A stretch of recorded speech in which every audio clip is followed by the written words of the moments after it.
On nous demande ici de déterminer le rayon de convergence de cette série entière-là. Et comme elle est particulière, vu les puissances qui interviennent dans cette série entière-là, on va revenir à la source en déterminant pour quel réel x strictement positif cette série-là converge absolument.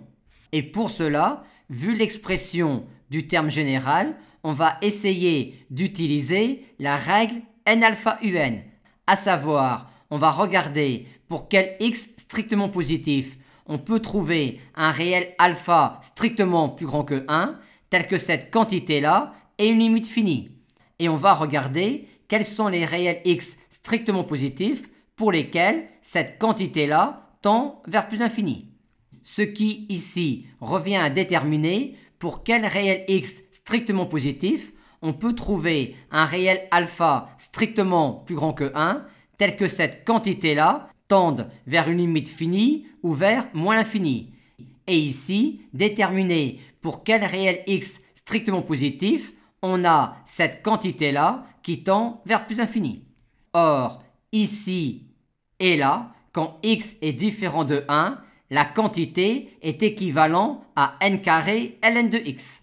Aussi, quand x est strictement plus grand que 1, cette quantité-là tend vers plus infini et par conséquent, la série de termes général exponentielle n x n carré diverge. Par contre, quand x est un réel strictement positif et strictement inférieur à 1, cette quantité-là tend vers moins l'infini et ce, quel que soit alpha. Par conséquent, quand x est dans cette zone-là, on a par exemple que n carré fois cette quantité-là tend vers 0 quand n tend vers plus infini, ce qui induit que dans ce cas-là, on a ici le terme général d'une série qui converge.